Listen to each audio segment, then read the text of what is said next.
Eh bien, bonjour à tous, bonjour à toutes. Parole vivante est de retour. C'est notre émission mensuelle estivale de juillet. Et je suis heureuse, moi, Marie-Ange, d'être avec Olivia et Yannick pour cette émission sur un thème qui va, je suis sûre, vous nourrir.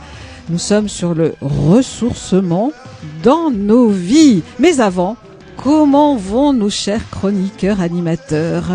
Ah bah écoute, ça va très très bien, Marie-Ange, moi je suis toujours contente, en plus il fait beau, c'est l'été, c'est les vacances, donc quoi de mieux, j'ai envie de te dire. Quoi de plus? Merci Olivia pour ces mots joyeux et pétillants. Et toi, Yannick? Et bien moi, moi je suis en vacances, voilà. Voilà, je me sens déjà en vacances.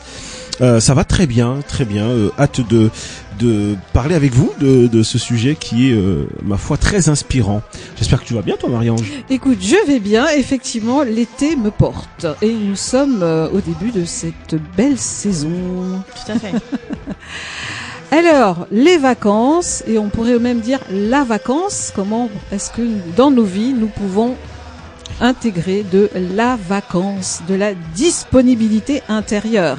Et je remercie Yannick qui a été l'instigateur de ce thème, et je vais citer un sage pour introduire notre sujet. C'est Thich Nhat Hanh. Nous les humains avons perdu la sagesse de se reposer et de se détendre véritablement. On s'inquiète trop. Nous ne permettons pas à nos corps de guérir et nous ne permettons pas à nos esprits et à nos cœurs de guérir. Alors je pose la question ici et à vous tous et toutes, comment se ressourcer? Comment se détendre? Et entendre bien détendre, parce que si on ne se détend pas, nous créons de la détention dans notre corps peut-être et dans nos cellules. Comment prendre soin de soi? Alors, attention, chers auditeurs, auditrices, notre émission ne vous donnera pas des recettes toutes faites. Nous vous proposons une réflexion et souhaitons tous ensemble ici stimuler vos élans créatifs, que vous puissiez aussi créer vos routines ou les maintenir, les développer, vos rituels de ressourcement. J'ajoute, et j'emprunte les mots de la philosophe Julia de Funès, il n'y a pas de développement personnel, autrement, c'est-à-dire que tout le monde aurait les mêmes réponses, les mêmes solutions. Et je pense comme elle que c'est une posture intellectuelle et comportementale, et il y a bien des malaises dans notre civilisation, et Olivia dans quelques instants va nous en parler, et je pense et je crois que chacune cherche individuellement et ou collectivement la voie du bonheur à entendre la bonne heure pour chacune à chaque moment de notre vie. Alors, nous vous proposons aujourd'hui de philosopher ensemble et d'élargir la réflexion. Olivia, tu as des données sociologiques sur ce qui inquiète. Tout à fait. J'ai trouvé un sondage que vous trouverez sur le site mesbienfaits.com. Un sondage fait par l'IFOP, qui est un institut d'études français. Sur les opinions, en leur posant des questions. Et donc le sondage dont je vais vous parler rapidement a été fait avec 1004 personnes de plus de 18 ans, afin de connaître les plus grandes sources de stress ou d'anxiété des Français, ainsi que les actions mises en place pour aller mieux. Donc pour répondre à ta question, en effet, il y a pas mal de choses qui vont stresser les Français, mais moi j'ai été assez surprise. Alors, il a été fait en mars 2022. Ça fait un an, mais c'est pas si loin que ça. Bien entendu que peut-être il y a eu une évolution, mais il y a vraiment quelque chose qui m'a marqué dans ce sondage, c'est que la guerre en Ukraine était la première source d'anxiété des Français, à égalité pratiquement avec leur situation financière. Parce qu'on sait que voilà, la situation financière en général, c'est ce qui stresse le plus les Français, ainsi que les déménagements d'ailleurs. J'avais entendu ça aussi un jour. Mais là, la guerre en Ukraine en 2022, sur ces 1004 personnes, ça atteignait quand même 45%, quoi. Et la situation financière 41%. Et donc pour aller plus loin, ce qui stresse le plus les Français, donc là on a commencé au plus haut et donc en allant du plus haut au plus bas, ensuite après la guerre en Ukraine et la situation financière, on a l'éventualité d'une crise économique mondiale. Ensuite apparemment ce qui nous stresse le plus, c'est notre famille, notre santé, l'avenir de la planète, notre travail. La crise sanitaire du Covid ne vient qu'après tout ça. Donc, si je compte bien, 3, 4, 5, 6, 7 en 8e position. Après, il y a notre vie amoureuse, les tâches domestiques et administratives et nos amis. Voilà, donc on a énormément de sources d'anxiété et puis on n'est pas tous sur le même niveau. Ça se trouve tout ce que je viens de vous dire, c'est pour les auditeurs, c'est la même chose, mais pas dans le même ordre. Après, ça reste un sondage, mais c'est vrai que pour ma part, je m'y retrouve aussi dedans. Il y a quand même beaucoup de tout ça. Ça serait intéressant d'entendre Yannick et toi, Olivia, sur déjà qu'est-ce qui peut vous stresser. Et nous avons oublié de préciser, vous allez chatter. Nous ne pourrons pas vous répondre en direct puisque exceptionnellement cette émission est enregistrée car une partie de l'équipe est en vacances, justement. N'est-ce pas? Vous devinerez quelle partie. Yannick. Oui. Alors, qu'est-ce qui peut me stresser? En réalité, je crois que le stress, jusqu'à il y a pas si longtemps que ça, c'était pas quelque chose dont j'avais le sentiment qu'il pouvait m'atteindre. Le sentiment, parce qu'en réalité, je crois que quand on ressent le stress, c'est comme pour la soif. Je crois qu'on parlait de ça de la dernière émission de la soif. C'est qu'il est déjà presque, voilà, c'est un signal d'alerte que nous envoie le corps quand on ressent le stress. Et en réalité, je me suis découvert peut-être un peu stressé, mais ça arrive quand je suis fatigué, quand j'ai énormément de fatigue. Je crois que c'est ça mon plus grand stress dans ma vie, c'est ma fatigue. Et ma plus grande fatigue dans ma vie, c'est ma fatigue aussi. Et donc en réalité, j'ai des périodes où je suis par définition hyper stressé parce qu'hyper fatigué. Et quand je suis reposé, quand je vais bien, j'ai l'impression que le stress ne m'atteint pas vraiment. Et même il peut y avoir des événements plutôt stressants, plutôt dramatiques. J'arrive à les vivre sereinement. Et si je suis fatigué, la fatigue chez moi déclenche beaucoup de choses. D'accord. Beaucoup de choses. Est-ce que tu pourrais préciser qu'est-ce qui t'amène à vivre un état d'hyper-fatigue? Et ça se caractérise par quoi? Il y a la fatigue physique. Je crois que je suis assez endurant, je crois. Bon, ça, plus l'âge va avancer, moins ça le sera, mais ça reste encore, je suis encore très endurant. Puis il y a la fatigue mentale, qui est différente et là je crois que je reste endurant, mais il y a quand même un peu de fatigue. Donc ce qui peut me stresser, c'est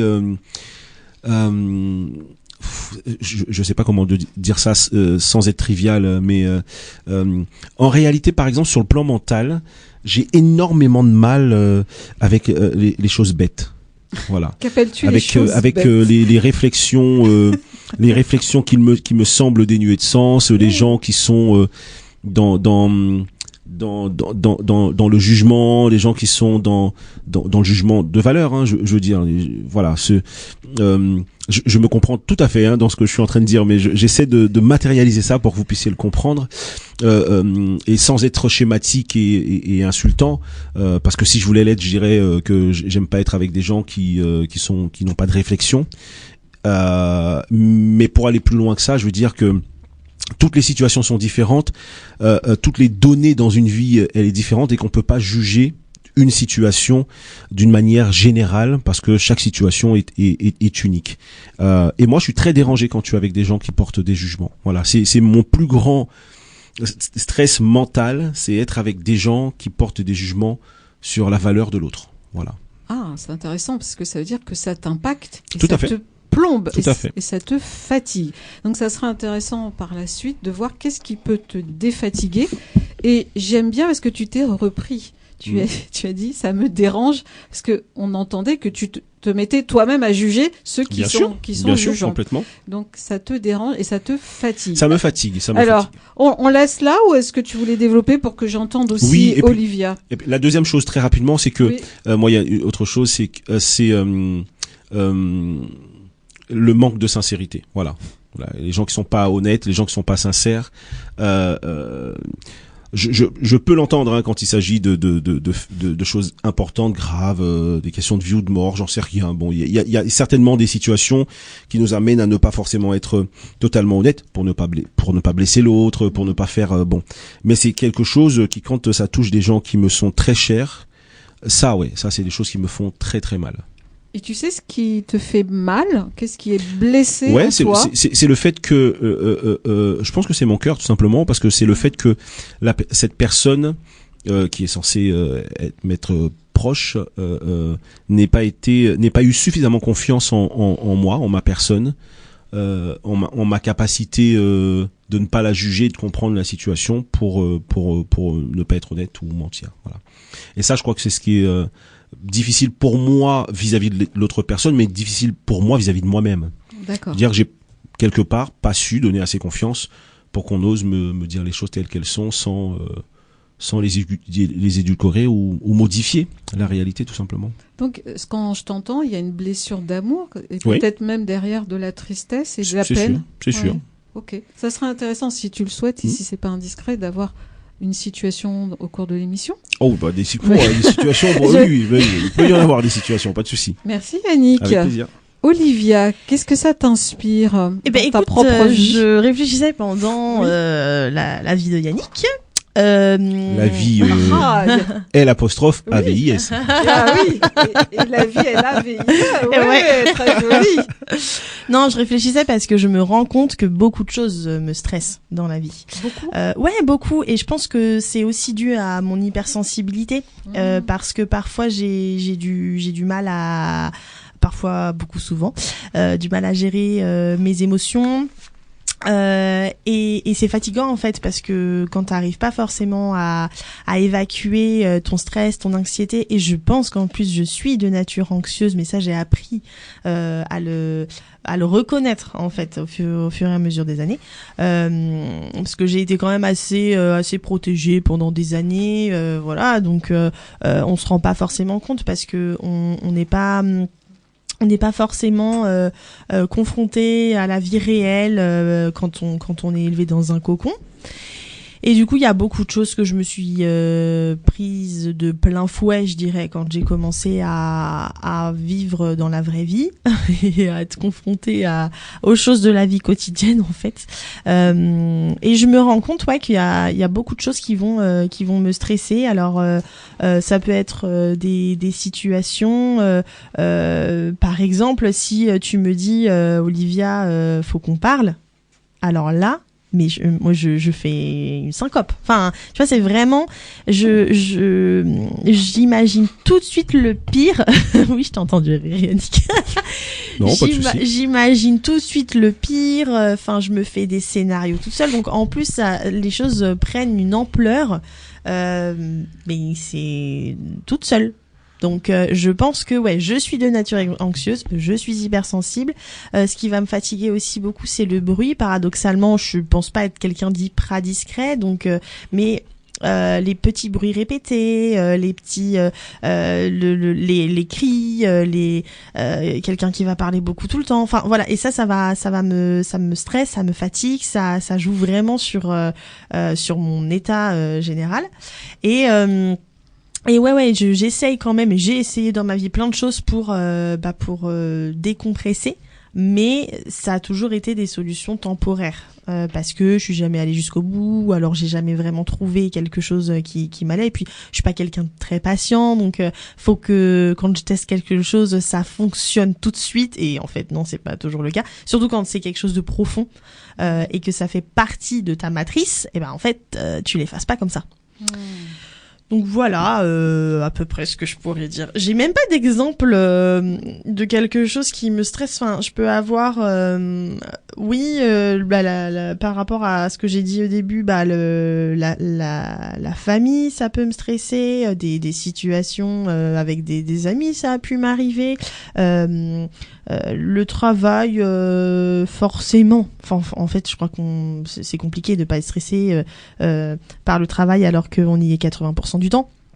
La vie amoureuse, enfin tout ça, enfin dans le sondage, je me retrouve un peu à chaque moment de ma vie à me retrouver dans les causes en fait de stress. Voilà, à peu près ce que je pourrais dire. Et toi, Marie-Ange, du coup, est-ce qu'il y a des choses, toi, qui te stressent plus que d'autres Moi, ce qui me stresse plus, c'est qu'il arrive quelque chose à un membre de ma famille, à mes amis, à mes proches. Je pense que ça, c'est quelque chose qui me fragilise énormément. Après, je distingue le stress inhérent à la condition humaine, où je peux avoir un peu de trac, d'appréhension si on va avoir un conflit à traverser. Et ce qui peut m'hyper stresser, c'est la violence. Si je suis embringuée dans un échange où je sens qu'il y a de la violence, ça va me tétaniser. Peut-être, je vais pas savoir comment faire, même si aujourd'hui, j'ai l'impression de pouvoir plus me positionner. Quand c'est plutôt agressif. Oui, voilà. Ouais. Et même si je suis témoin.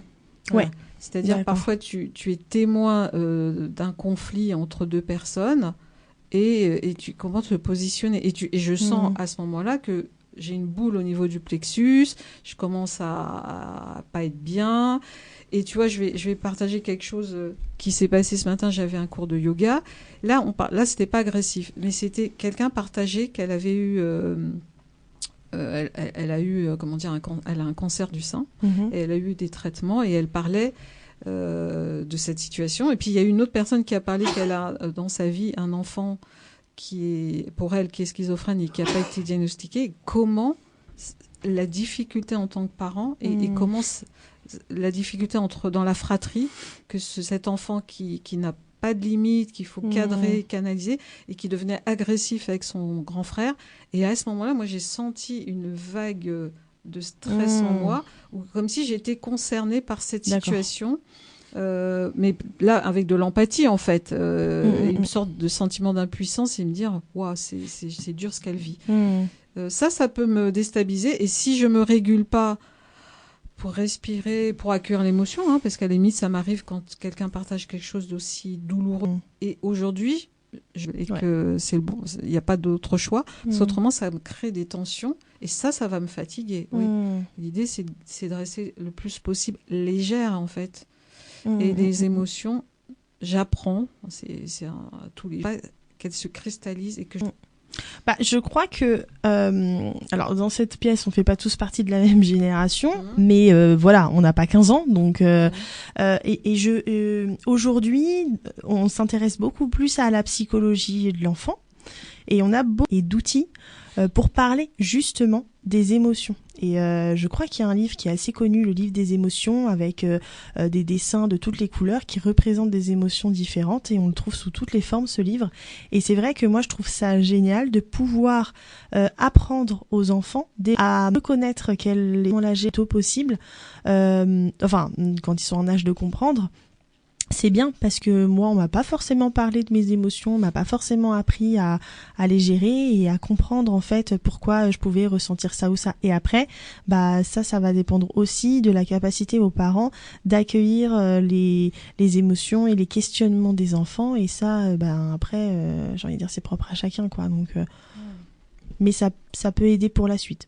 Ou à gérer, parce qu'autrement on peut et alors, j'en profite à ce moment de l'émission aussi pour peut-être redonner quelques définitions, et puis je laisserai aussi Yannick réagir, amener aussi sa vision singulière. Se ressourcer, si on revient à la définition et à l'étymologie, c'est vraiment revenir à ses racines, à ses sources, pour retrouver une force dite morale. On peut aussi entendre se ressourcer donne des sources nouvelles pour soi. Et je profite aussi, puisqu'on a utilisé le terme régénérer, c'est reconstituer sur le plan biologique des tissus organiques détruits spirituellement en faisant renaître vers le bien. Et se régénérer veut dire aussi se reconstituer. Je rappelle aussi que notre définition ici sur Parole vivante de la santé, qui est celle de l'OMS, c'est la santé est un état complet de bien-être physique, mental et social. Et ça ne constitue pas seulement en une absence de maladie ou d'infirmité. C'est vraiment un état complet, on pourrait dire holistique, de bien-être mental, physique et social.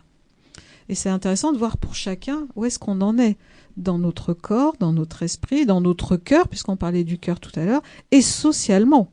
Parce qu'on voit bien qu'on pourrait se sentir à peu près bien, mais si je vais dans la société ou dans quelques groupes que ce soit, y compris même un acte d'aller faire des courses, est-ce que je suis avec autrui? Et est-ce que je me sens bien au sein de ma famille, au sein de mon groupe d'amis? Est-ce que je me sens bien avec mes collègues de travail? Voilà. Et ouais, c'est vraiment, ça vient questionner tous ces espaces-là dans nos vies.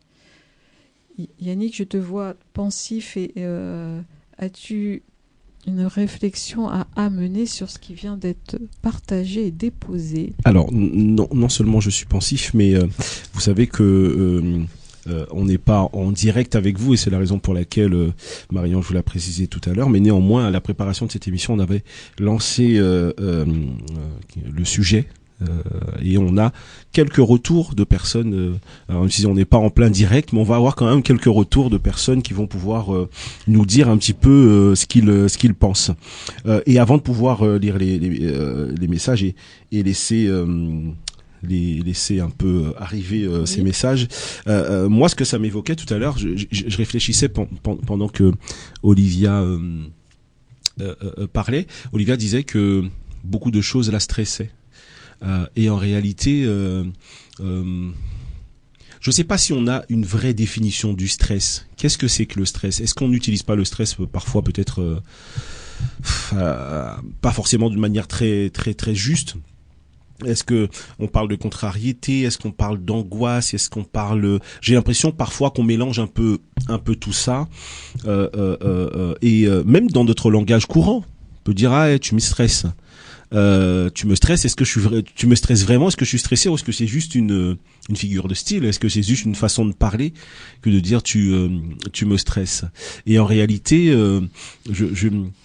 j'ai entendu il y a quelques années que c'était quelques années, bon, je suis très jeune, hein, mais tout début des années 2000, que c'était le stress, c'était le grand mal du siècle dernier, et que le siècle dans lequel nous sommes aujourd'hui, que nous vivons, ça va être le mal de dos, et puis à chaque siècle, visiblement, sa grande maladie. Et puis finalement, j'ai l'impression que les gens avaient mal au dos quand même avant 2000, hein, et que et qu'ils étaient quand même stressés, et qu'on sera stressé, et on peut aussi avoir mal au dos. Et en fait, je pense que nous, humains, les hommes avec un grand H, on est peut-être fait pour vivre avec tout ça. Et il faut juste qu'on trouve des moyens pour vivre avec, voilà, et pour les évacuer. Et cette manière de se ressourcer dont on parlait tout à l'heure, là pour moi c'est un grand problème, le ressourcement, parce que ça sous-entend chez moi quelque chose de très individuel, de très personnel. Et moi, c'est en contradiction avec ma personnalité même, parce que j'adore être avec les gens. Je veux pas dire que j'ai besoin d'être avec les gens, ça a été le cas à un moment dans ma vie, mais ce besoin d'être en communication, en communion avec les gens, c'est quelque chose qui est très très très important pour moi. Et du coup, j'ai beaucoup de mal à me ressourcer du coup, parce que j'ai l'impression que pour ça, il faut. J'ai souvent dit que je me suis très peu ressourcé, mais j'ai souvent fait des introspections. On n'est pas tout à fait dans la même chose, mais pour moi, me ressourcer ressemble à ça, à quelque chose de très individuel, peut-être même à l'image de, je sais pas, sur le plan religieux, comment est-ce qu'on appelle ça, une retraite, voilà. Oui, une retraite. Voilà, c'est ça. Ça ressemble presque à ça pour moi, me ressourcer. Le noir, Alors pas forcément le noir sans lumière, mais je veux dire le noir les yeux fermés dans son être profond, et puis aller chercher des choses qui nous contrarient, qui ne vont pas, les traiter, être son. Tu sais, Marianne, chez toi qui emploie souvent ce terme, être son propre médecin. Je sais pas si son propre thérapeute, voilà. Et j'ai l'impression, pour moi, ça fait référence à ça, le ressourcement. Mais j'aime pas employer le mot ressourcement. J'aime pas renvoi à une contradiction de mon caractère et de mon être, parce que j'aime par-dessus tout être avec les gens. Et donc, il faut que je me retrouve seul, en retraite, pour pouvoir me ressourcer. Voilà. Je sais pas si c'est tout à fait clair ce que j'ai essayé de vous exprimer, mais voilà. Pour moi, je suis en dualité avec le terme se ressourcer, et je sais que je n'arrive pas à me ressourcer quand je suis avec du monde. Ok. Mais après, est-ce que tu te retires du monde et est-ce que tu t'octroies, et ça va être aussi l'objet de notre deuxième partie de cette séance radiophonique avec vous, auditeurs, auditrices, savoir quel est le rythme. C'est-à-dire, est-ce qu'il y a des moments où tu es avec les autres, et après, est-ce que avec les autres on peut se ressourcer? Ça pose cette question. Et est-ce que tu t'accordes aussi des moments sans les autres où tu peux être dans un mode de ressourcement? Voilà. Et en t'écoutant, je pense on est tous, enfin plus ou moins, à l'heure, et où il n'est peut-être pas facile de prendre le temps du repos. C'est-à-dire, et qui est pour moi nécessaire à notre psyché. Ça semble évident pour vous tous et toutes. Et malgré un sommeil de qualité aussi, nombreux sont ceux qui se sentent régulièrement fatigués. Alors, et si le secret de Atonomo était en fait d'apprendre à vraiment se reposer?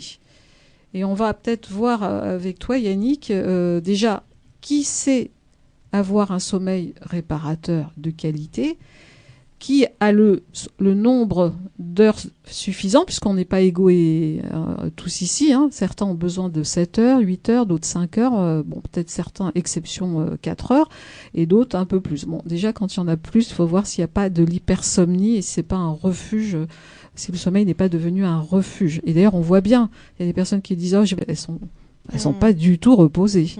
Donc on voit bien qu'il y a d'autres éléments à prendre en compte. Et j'aimerais aussi que Yannick, tu nous dises quels sont là c'est pour nous tous, parce que c'est souvent négligé qu'il y a vraiment des conséquences à l'absence de sommeil, et on s'habitue à peu dormir, surtout j'ai pas les données chiffrées, mais les études montrent que la population, en tous les cas ici dans l'Hexagone, ne dort pas assez. Et parfois, récupérer un peu le week-end, faire la grâce, ne va pas être suffisant et réparateur. Et donc, en effet, c'est d'après une étude sortie il y a quelques années du journal de Québec. Il paraît qu'il y a 7 effets troublants qui causent le manque de sommeil. Donc, c'est par Alexandre Tétrault. Et donc dans les conséquences qu'il peut ou dans les causes, ça peut être la démence qui est stipulée comme le premier élément qui peut causer des troubles de sommeil ou ce manque de sommeil. Le système cardiovasculaire aussi peut se retrouver affecté. Le système immunitaire également, ça peut provoquer des cancers, comme les cellules immunitaires qui combattent les cellules cancéreuses, et comme elles sont moins nombreuses puisque du coup on est dans une situation de manque de sommeil, du coup ça augmente les risques de cancer. D'ailleurs, cette étude dit, après seulement une nuit de 4 à 5 heures de sommeil, vous perdez 70% de ces cellules essentielles à la prévention du cancer. C'est quand même un fait important, et en préparant cette émission, en lisant ça m'a fait sourire, mais jaune, puisque pour ceux qui me connaissent un petit peu et qui suivent un peu nos différentes émissions, on sait que je dors très très très très peu, donc c'est un sourire jaune qui m'a fait un petit peu froid dans le dos, je vous l'avoue. Il y a également, en plus de ce risque de cancer, le système reproductif. Vous savez que les hommes qui ont des nuits de sommeil de 5 à 6 heures de façon régulière ont une baisse de testostérone. Même, vous savez, parfois, même si ce sont des choses que l'on sait, ça fait toujours froid dans le dos de le matérialiser, de l'avoir en main. Ces hommes, au point de vue de la reproduction, auront des habiletés d'hommes ayant 10 ans de plus que leur âge réel. Autrement dit, un homme de 30 ans qui dort 5 à 6 heures aura des habiletés reproductives d'un homme de 40 ans. Et vice versa. Voilà. La mémoire peut se retrouver aussi affectée par un manque de sommeil, et ça l'affecte directement d'ailleurs, les capacités du cerveau sur le plan de la mémoire. Et on sait que, avec certitude, dit cette étude, que le manque de sommeil empêche le cerveau de retenir de nouveaux souvenirs. C'est un peu comme si, avec le manque de sommeil, la mémoire interne du cerveau cessait de travailler, vous empêchant donc d'enregistrer de nouvelles expériences. Et enfin, la dernière capacité qui peut se retrouver affectée, ce sont les capacités physiques. Plusieurs études ont permis d'affirmer que l'état mental d'une personne n'ayant pas dormi depuis 20 heures est comparable à celui d'une personne en état d'ébriété. Donc vous pouvez vous retrouver saoul sans avoir bu. Il est donc aussi dangereux de conduire sa voiture après avoir été éveillé pendant une période de 20 heures qu'après avoir bu. C'est une fois que vous avez dépassé une période de 16 heures sans avoir dormi que vos capacités mentales et physiques se retrouvent affectées. Et donc, ça m'amène à dire qu'on a des tests d'alcoolémie au volant, mais il n'existe pas de tests de tests de sommeil ou de tests de bonne capacité physique. Je sais pas comment on peut appeler ça. Et là, on découvre quand même que c'est aussi dangereux que de boire et de conduire et de pas dormir, de conduire. Et ça paraît logique. Quand on n'a pas dormi, on a fait une nuit blanche, aller prendre la voiture, ces fameuses pubs qui nous disent si on l'aime, on le retient, voilà. Ça paraît logique, mais là, vous voyez, tant que c'est pas matérialisé par des chiffres, par des choses probantes, on a toujours un peu de mal à le croire. Donc voilà, si vous n'avez pas dormi depuis plus de 20 heures, évitez de prendre la voiture. À ceci près, c'est que si vous faites contrôler, on vous retirera pas des points. Que par rapport au fait que si vous avez bu, quoi. Voilà. Ouais, mais c'est fort pertinent. Ça serait intéressant d'avoir effectivement une évaluation de l'état de fatigue, ouais, franchement. Alors je sais qu'il y a des prototypes. Je me rappelle d'une émission très très lointaine qu'on a fait qui s'appelait Geek, je sais pas quoi. Voilà. Et il y avait des prototypes tout début milieu des 2010, 2011, tout début des années 2010, qui avaient essayé de tester la capacité de quelqu'un à prendre le volant après une soirée. Donc ça testait l'alcoolémie, ça testait les drogues, tous les produits prohibés, mais ça testait aussi le degré de réaction, de réactivité, de réflexe, et ça émettait un avis. Alors rouge, jaune, vert, orange, avec des préconisations. Vous êtes trop fatigué, vous avez trop bu, voilà. Et donc ça n'empêchait pas à la personne de démarrer sa voiture, mais c'était un prototype qui pouvait garder en mémoire ce test effectué, qui était systématique pour pouvoir démarrer la voiture. Et s'il y avait quelque chose de vraiment grave, la voiture ne démarrait pas. Et sinon, s'il y avait quelque chose de moins grave, la voiture pouvait démarrer, mais ça gardait en mémoire que le test avait conseillé à cette personne de ne pas prendre le volant. Voilà. Donc, mais ça n'a pas vu le jour après. On peut bien s'imaginer pourquoi. Mais voilà, c'est intéressant de cette étude. Oui. Donc, les effets du manque de sommeil sont vraiment très dommageables pour notre santé à court, moyen et long terme. Donc, il y a urgence à prendre soin du sommeil, mais aussi notre capacité à récupérer tout au long de la journée. Et même pendant que nous, on fait l'émission, on peut s'observer déjà là. Et observez-vous, vous qui nous écoutez, est-ce que votre corps est plutôt en tension? Est-ce qu'il est détendu? Voilà, alors nous, il y a peut-être une petite tension parce que quand on parle, on prend sur soi. On peut avoir la voix parfois qui va chevrotter si on parle de nous de manière plus intime et personnelle.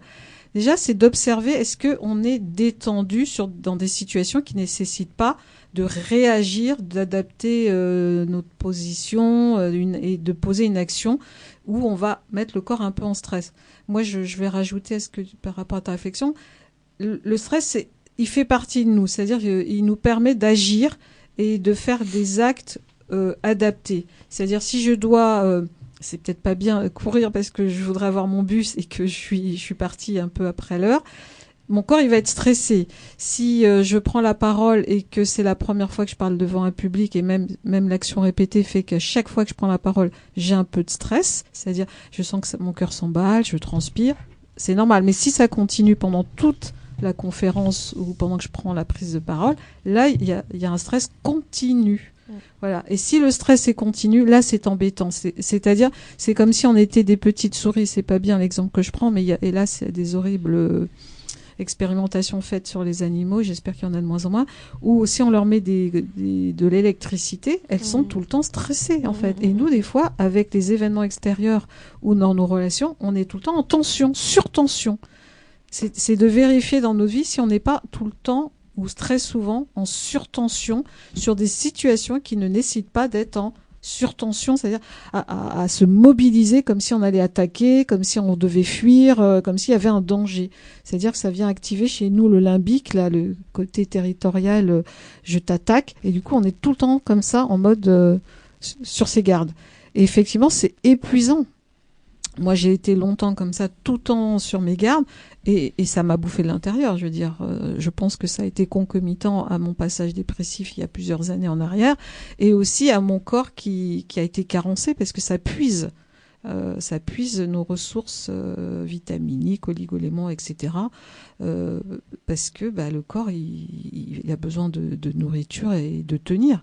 Et des fois, si notre nourriture, notre hygiène de vie, en plus, n'est pas de qualité, il faut bien qu'il aille chercher, il faut puiser là où ça peut. Écoute, en préparant l'émission, je me suis posé un moment et je me suis dit, comment je me sens là? Et en fait, j'ai l'impression que comment dire, je sais pas si ça peut faire partie de notre nature, d'être anxieux, d'être stressé. Déjà, moi, j'arrive même pas à faire la différence entre les angoisses, l'anxiété et le stress. C'est tellement proche que je sais pas, dans la définition, ça doit quand même être différent, mais très... Bien sûr, il y a des différences. Voilà. Du coup, déjà, je ne sais pas ce qui s'applique à ma personne, mais c'est surtout que je pense que j'ai, depuis des années, pris l'habitude de vivre comme ça. Et donc, par exemple, je suis quelqu'un qui respire très mal, qui respire assez peu. Et du coup, quand je fais des exercices de respiration pour m'endormir, ça marche très vite parce que je me sens détendue et c'est là que je me rends compte qu'en fait, je ne l'étais pas du tout. Donc, je pense que je suis en état de tension permanente. Là, tu vois, tu nous en parlais. Là, je me rends compte que j'ai du mal à reprendre ma respiration parce que en fait, je respire mal et je prends pas de grande inspiration, je respire pas du tout par le ventre, etc. Je respire vraiment qu'avec le haut de mon corps et jamais profondément. Et du coup, je pense que je suis sous tension tout le temps. Et il y a quelqu'un je suis assez, magnétique. Donc, du coup, je dégage énormément d'énergie.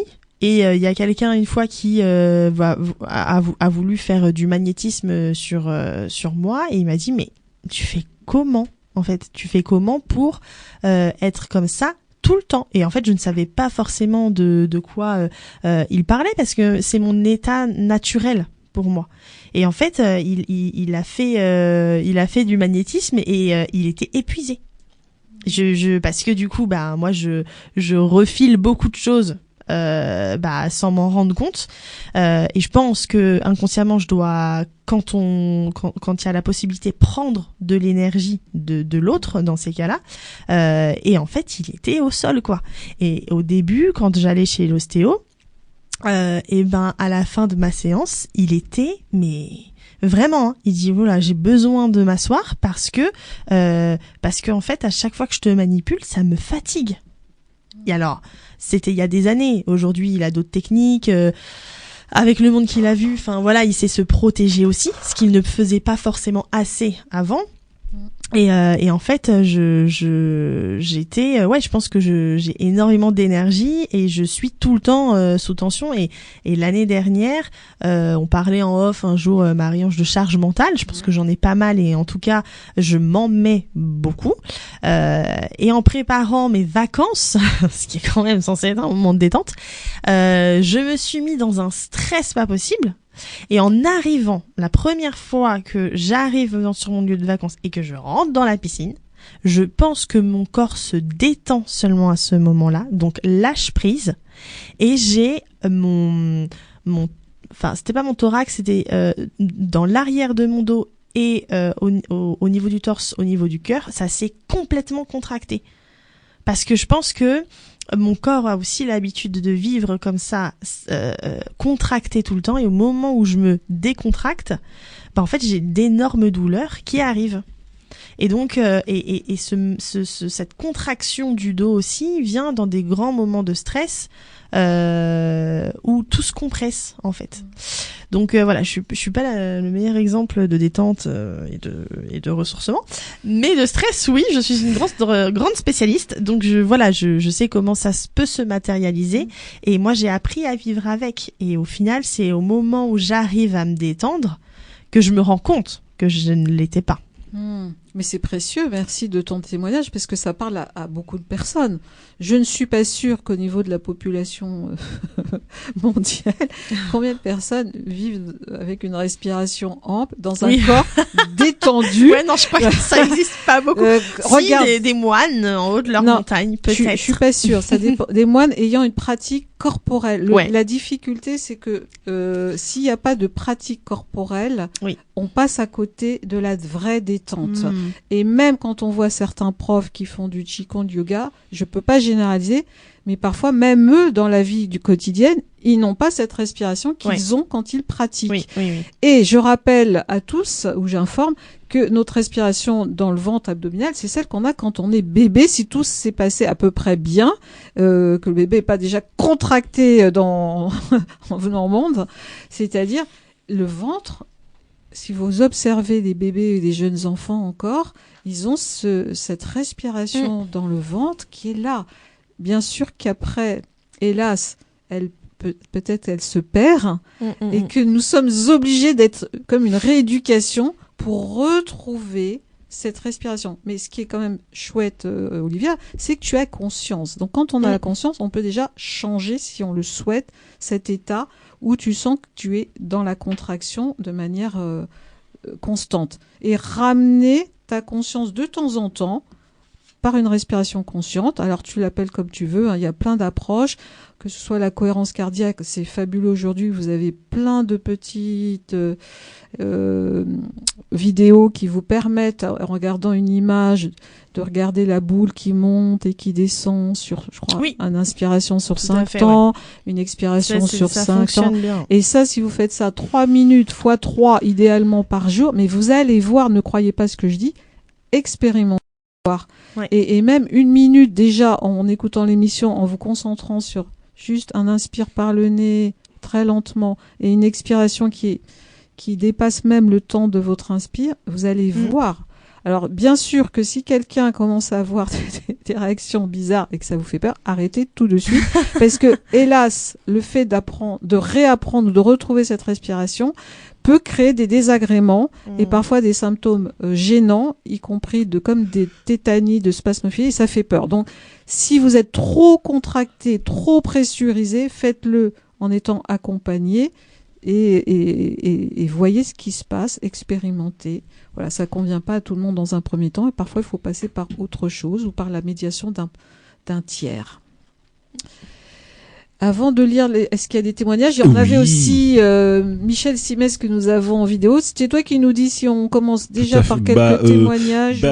J'ai réussi à en avoir 6 des témoignages qui me semblent pas mal pour une émission enregistrée après avoir envoyé quelques messages. Alors il y a des gens que nous connaissons, puisque du coup qui écoutent régulièrement ces émissions, ou alors qui œuvrent tout simplement au sein de notre média. Et on a Mila, par exemple, qui nous dit en général, ça va pour moi, pour me régénérer, il faut que je sois seule. Et de faire des activités toute seule, par exemple, regarder une série, parce que je sais que c'est mon moment, seul avec moi-même, ou alors marcher. Ça m'arrive même de rallonger le chemin pour marcher plus longtemps. Il me dit après, j'ai des batteries sociales qui sont très basses, je l'avoue, ce qui fait que je ne peux plus donner de nouvelles et m'enfermer pendant 3 ou 4 jours et revenir comme une fleur. Voilà. C'est ce joli, dont comme une fleur. dont elle a besoin. On a également Clémence qui commence à être habituée et qui nous dit le sujet est très parlant, comme moi je suis une stressée de la vie, donc tout me stresse. Je ne prends pas spécialement de temps pour moi, je sais juste qu'après avoir vu du monde, je suis obligé de recharger mes batteries sociales en m'isolant. Voilà ce que nous dit Clémence. Et on en fait en dernier ou on les fait tous un dernier, puis dernier. Après on fait une... Eh ben j'en fais un dernier, c'est Karine qui nous dit j'aimerais savoir comment vous faites, Olivia et Marie-Ange, vous avez dévoilé beaucoup de choses lors de la dernière émission et ça. Avec sincérité, vous êtes dans le monde des médias et on sait que ça peut être parfois dur. Moi, je suis stressé pour vous. Car vous êtes génial, alors je vais aller me ressourcer dans ma piscine en pensant à vous. Voilà ce que nous dit. Oh, merci Karine. Merci beaucoup et bonne baignade. Et puis il nous restera 3 messages après qui seront d'Antipastis, joli surnom, de Jaspar et de Donatien. Pour répondre rapidement à la question de Karine, comment on fait pour se livrer autant alors qu'on est un média? Alors déjà, sache Karine que tout le monde ne connaît pas mon visage, donc je peux passer inaperçu dans la rue, donc je peux un peu raconter ma life, on me tombera pas dessus. Et enfin, plus sérieusement, on est vraiment, et je pense que les auditeurs le savent, quand on est dans cette émission, on est vraiment dans notre bulle. On parlait de ressourcement. Cette émission, moi, me régénère. Donc du coup, j'ai aucune raison. Enfin, je sais que les barrières tombent et ça fait des années que je me confie finalement, parce que je me dis toujours que le témoignage de ce que j'ai vécu ou de ce que je pense peut aider et donc je me fais pas prier. Après je me mets pas pour autant en danger, on va dire, à dire des choses qui me concernent, mais je fais le tri moi-même et j'estime que ce que je dis je peux le dire et surtout ça peut aider, donc je m'en prive pas, mais merci et ne t'inquiète pas pour nous, enfin pour moi en tout cas, ça va. Merci à Mila, Clémence et à Karine. Je vais aussi répondre puisque la question m'est posée. C'est une responsabilité, la parole que nous avons tous ici et toutes. Et quand on commence à s'aimer suffisamment et à savoir qui on est à peu près, même si on est des fois surpris par nos réactions et nos réflexions, mais c'est ok quoi. Pour moi c'est ok. Je veux dire, qu'est-ce qui va se passer? Quelqu'un va dire ce que tu dis est nul, c'est à chier, excusez-moi de parler comme ça, mais c'est parfois ça qu'on peut lire ou on peut voir dans un regard. Si tu es en paix et en accord avec toi-même, tu peux oser ta parole et tu sais que tu vas continuer à être qui tu es. Voilà. Bien sûr que recevoir un crachat ou une insulte, parce que ça pourrait être ça, quand on est un personnage qui devient public, ça ne remet pas en cause qui je suis. C'est très désagréable de se faire molester et juger ou railler, mais ça ne va rien enlever de qui je suis. Par contre, bien sûr, si ça m'a fait mal, je vais accueillir, je vais déjà enlever le caillou qui m'a été balancé. Oui. Je vais me faire peut-être consoler, je vais peut-être pleurer, je vais peut-être dire je comprends pas, et je vais essayer de me réguler et puis de dire que si la personne ose une parole malveillante, c'est qu'elle-même elle a quelque chose qui est en souffrance pour moi, parce qu'on est tous sur le même bateau et si on commence à ne pas s'apprécier et essayer de comprendre l'autre, on est mal barré. Donc moi c'est mon choix philosophique de vie. Et c'est de l'entraînement et c'est de la pratique.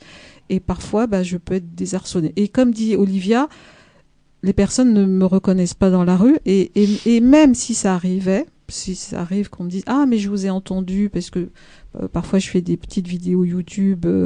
On me dit « Ah, mais je t'ai entendu ou je vous ai vu. » Et voilà, c'est OK pour moi. Et le fait d'avoir déjà passé le cap de venir à la radio, c'était déjà énorme. Et une fois que ça s'est installé, ça a libéré pour moi quelque chose dans ma parole et ma façon d'être au monde. Et je remercie du fond du cœur Yannick et cette émission et la radio de m'avoir accueilli et proposé. Et aujourd'hui, je vois bien que j'ai gagné en liberté de ton et d'être, et c'est une aventure formidable. Donc j'encourage chaque personne là où elle est d'oser se montrer dans ce qu'elle est, que ce soit pour jardiner, bricoler, faire de la plomberie, de donner le meilleur et de vous montrer et de transmettre si vous avez à transmettre. Merci. Ouais, j'ai rien de plus à rajouter. Quand c'est déjà premièrement parce que ça m'était pas destiné, et puis deuxièmement vous avez parfaitement répondu. Voilà, c'était très bien. On avait la petite l'audio à écouter. 4 astuces anti-fatigue pour faire le plein de ménage. On écoute ça, Marie-Ange. Oui, avec grand plaisir, et on revient jusqu'après. Puis on aura aussi un témoignage après avec Olivia. Merci. Vous êtes sur RTL. RTL Matin, Ça va beaucoup mieux avec Michel Simès.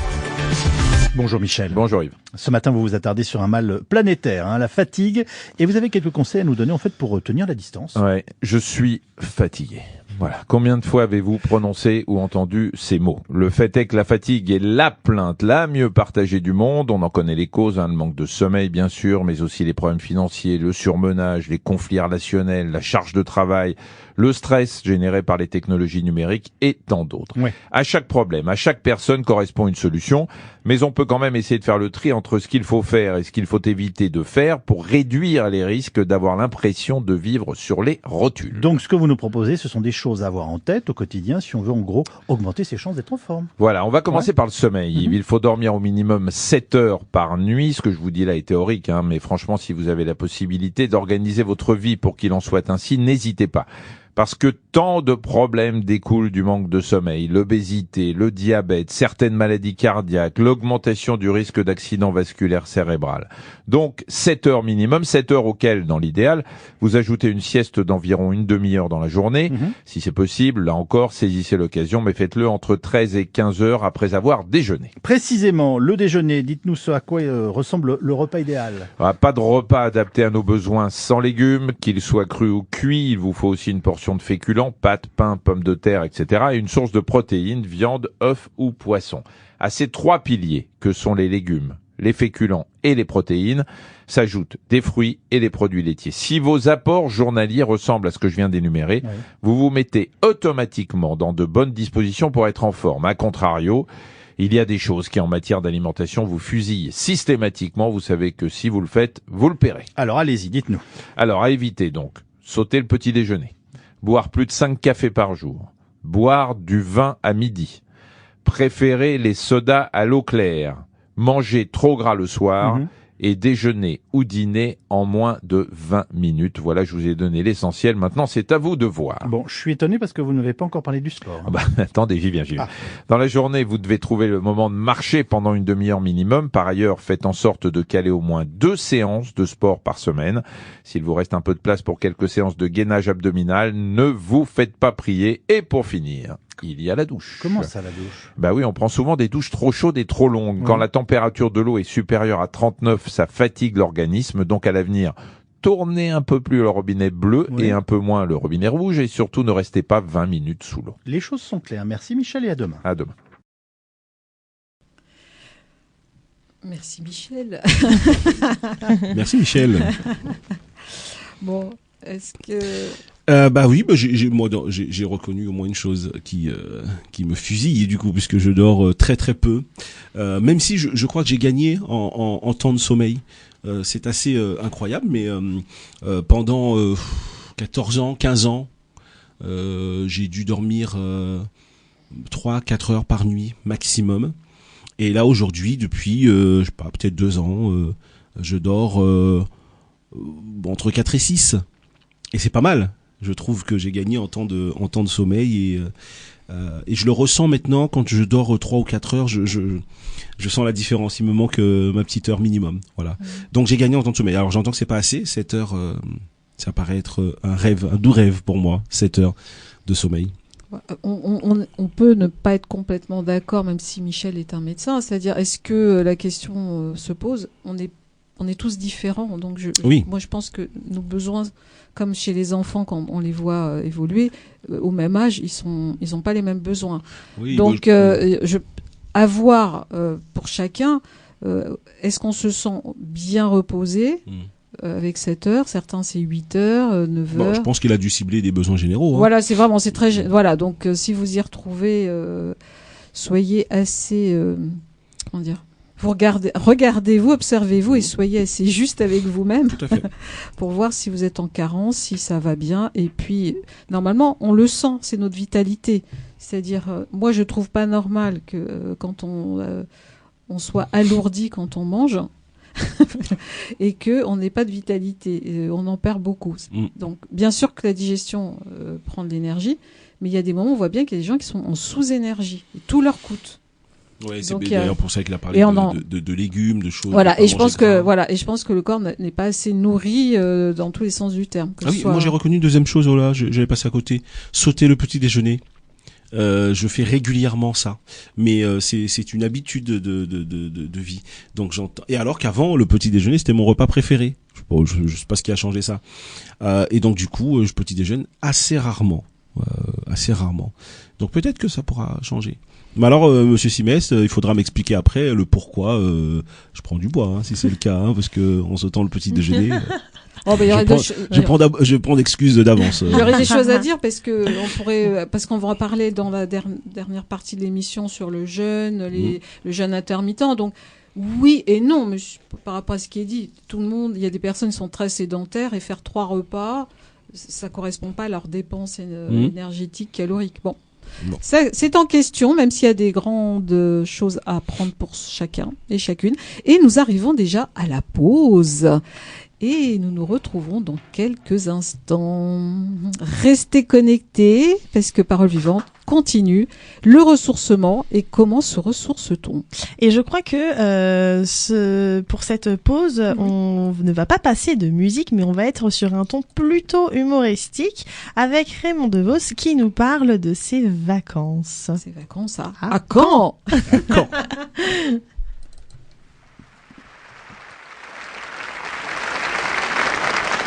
J'avais dit, pendant les vacances, je fais rien. Rien, je veux rien faire. Je savais pas où aller. Comme j'avais entendu dire, à quand les vacances, à quand les vacances, je dis bon, je vais aller à Caen. Et puis à Caen, ça tombait bien, j'avais rien à y faire. Je boucle la valise, je vais pour prendre le car, je demande à l'employé, pour quand, quelle heure? Il me dit pour où? Je lui dis pour quand? Il me dit comment voulez-vous que je vous dise quand si je ne sais pas où? Je lui dis comment? Vous ne savez pas où et quand? Il me dit si vous ne me le dites pas. Mais je lui dis je vous ai dit quand? Il me dit oui mais vous m'avez pas dit où?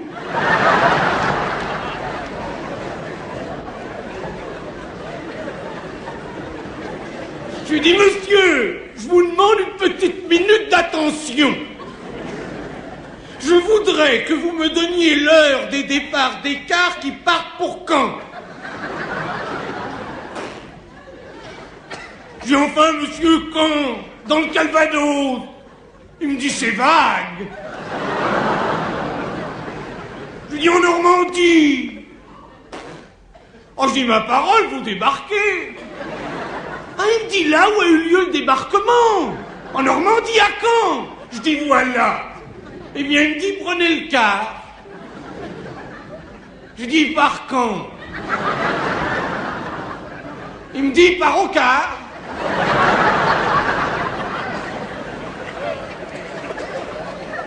Et j'ai dit le car est passé. Eh bien, il me dit si le car est passé, vous l'avez raté. Alors je lui dis le prochain. Il me dit le prochain, il part à 7.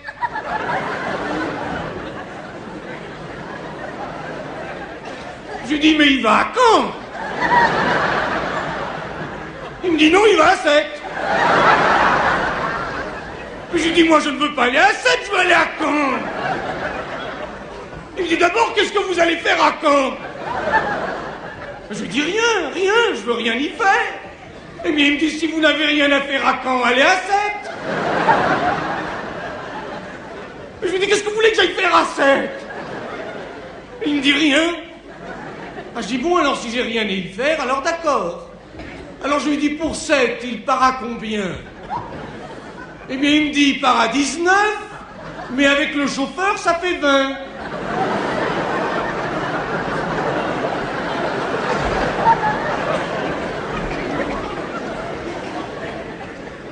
Je lui dis, mais il est 20.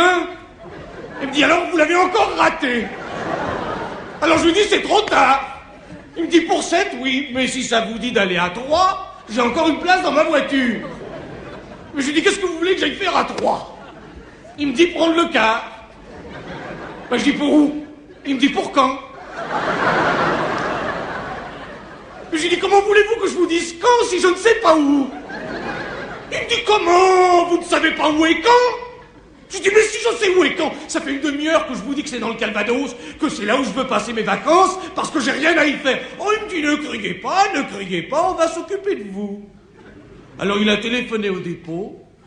Mon vieux, à 22, le car était là. Les flics m'ont embarqué à 3, et je suis arrivé au car où j'ai passé la nuit. Voilà mes vacances.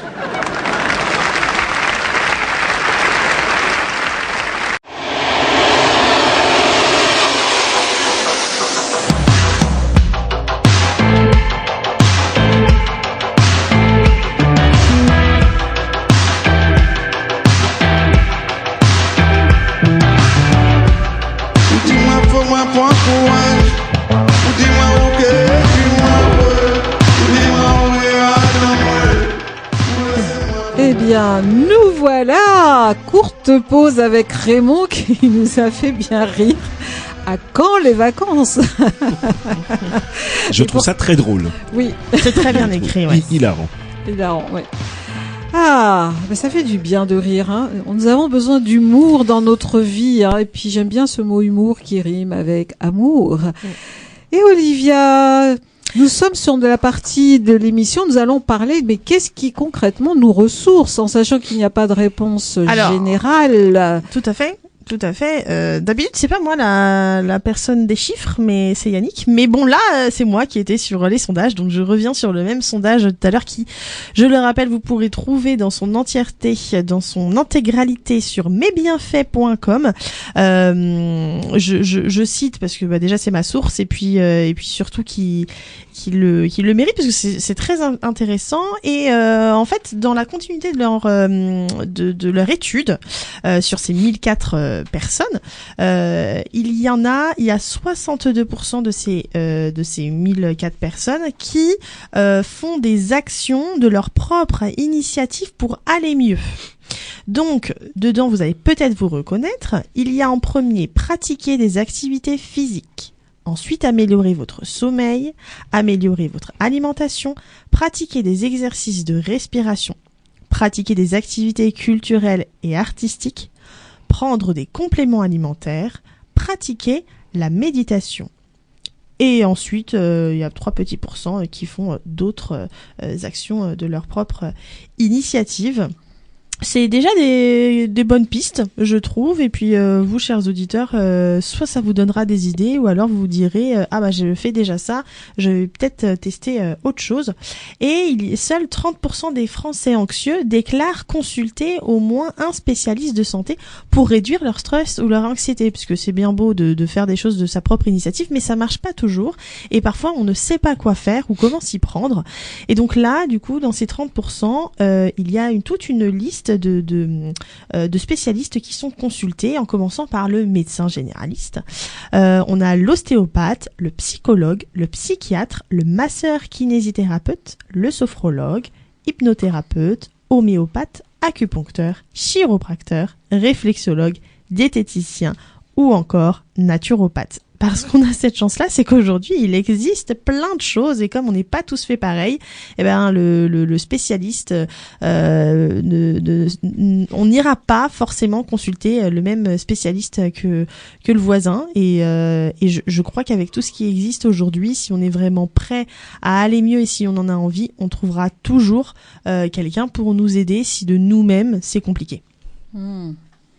Et j'ajoute, je sais pas si tu l'as cité, mais le lien à la nature, quelqu'un parlait de la nature, de l'eau, bon, ça fait partie aussi d'activités plein air. Et, complètement, ouais. Les saisons, pour ceux qui sont dans un hémisphère où il y a les saisons, même si on est aux Antilles, il y a quand même 2 saisons, la nature change, les fleurs, tout ça nous apaise et ça stimule toutes ces hormones dites du bonheur, vous savez, la dopamine, l'ocytocine, la sérotonine, et on en a vraiment besoin.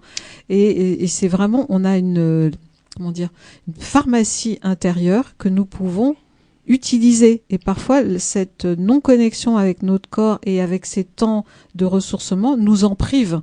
Et on devient dépendant à des choses plus artificielles. Bien sûr qu'il ne faut pas les enlever, elles peuvent être nécessaires, mais on peut tellement développer nous-mêmes que c'est quand même assez fabuleux. Je voulais aussi revenir, je crois qu'il y a quelques années, dans une de nos émissions, tu nous parlais de ça, qu'il faut écouter son corps et respecter le rythme des saisons.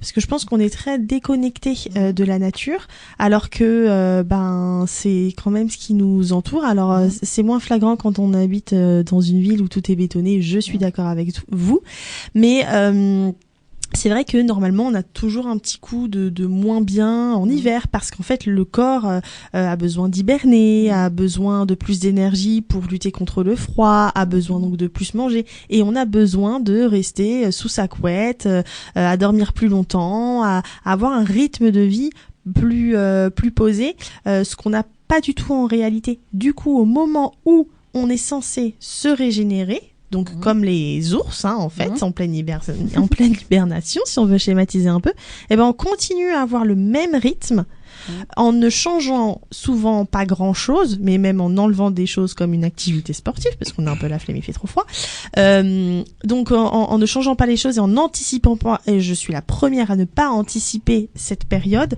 avec soit la préparation de mon corps, de mon esprit, des compléments alimentaires, une petite dose de vitamine D, enfin voilà, et en fait on continue sur le même rythme et on arrive au moment de renaissance, de floraison qui est le printemps, on est rincé. Alors qu'en fait, on devrait renaître comme une fleur, normalement. Et ça, c'est compliqué dans notre vie aujourd'hui, de respecter ce dont notre corps a besoin. Mais je suis persuadée, et vraiment je parle pour moi aussi, que si on s'écoutait un peu plus, en tout cas si la société, mine de rien, nous le permettait, ce serait peut-être bénéfique pour nous.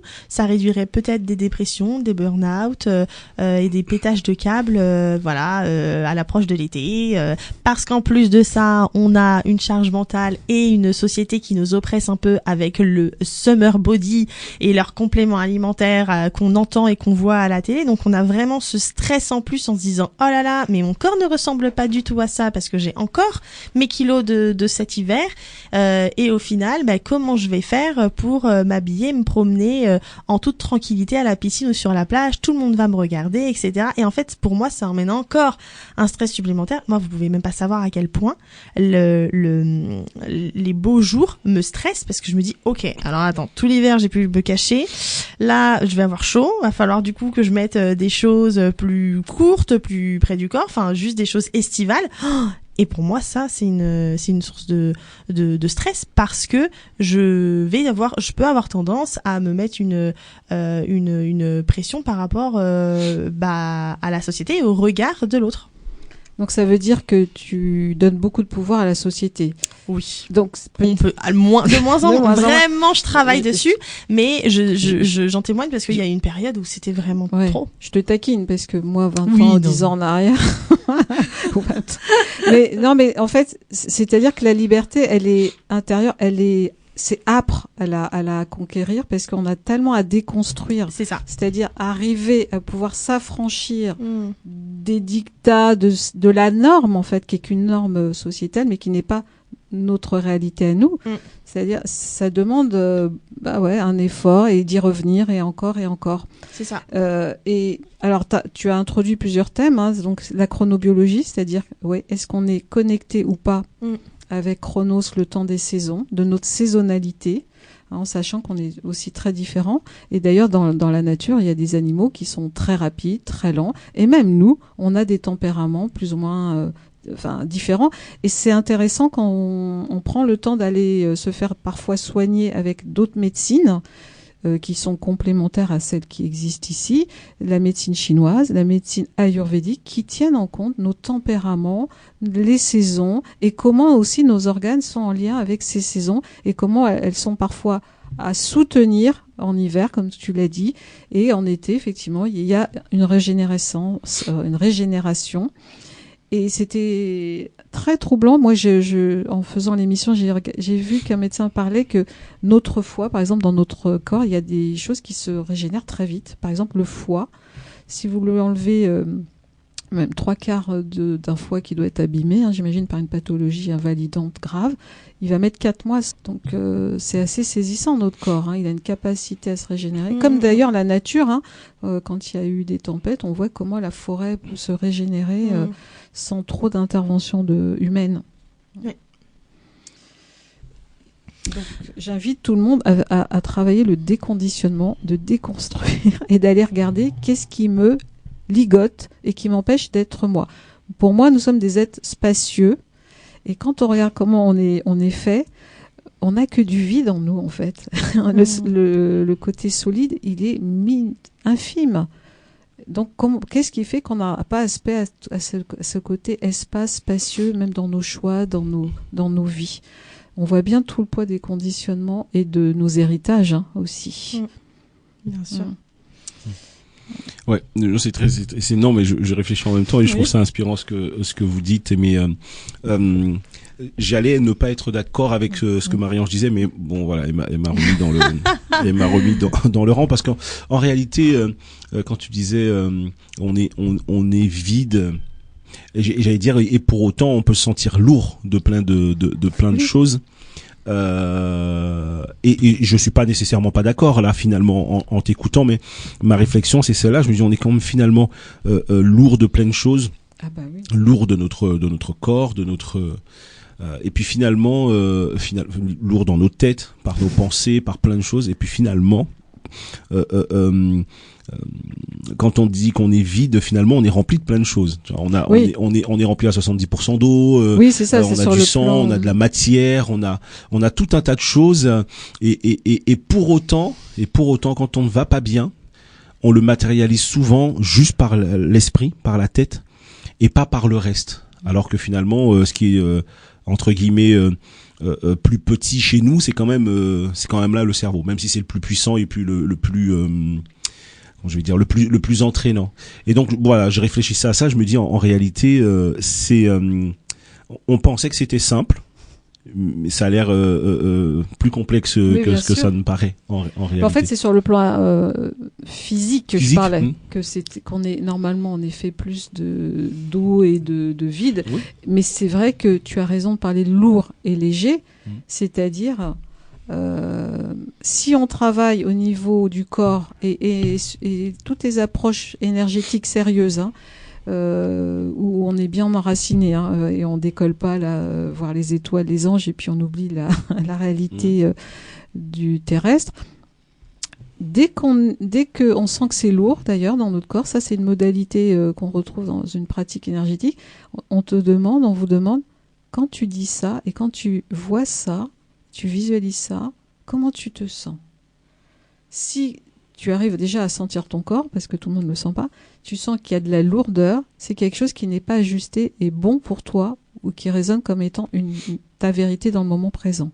Si ça résonne, tu sens que c'est léger. Par exemple, si vous pensez tous les deux à vos vacances, je parle pas de la préparation des bagages, qui peut alourdir.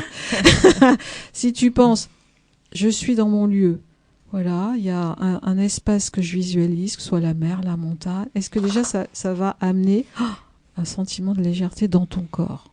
Voilà. Si tu penses à quelqu'un de ta famille avec qui il y a eu des conflits, rien que de penser à la personne, tu vas sentir que ça peut être lourd ou te tendre.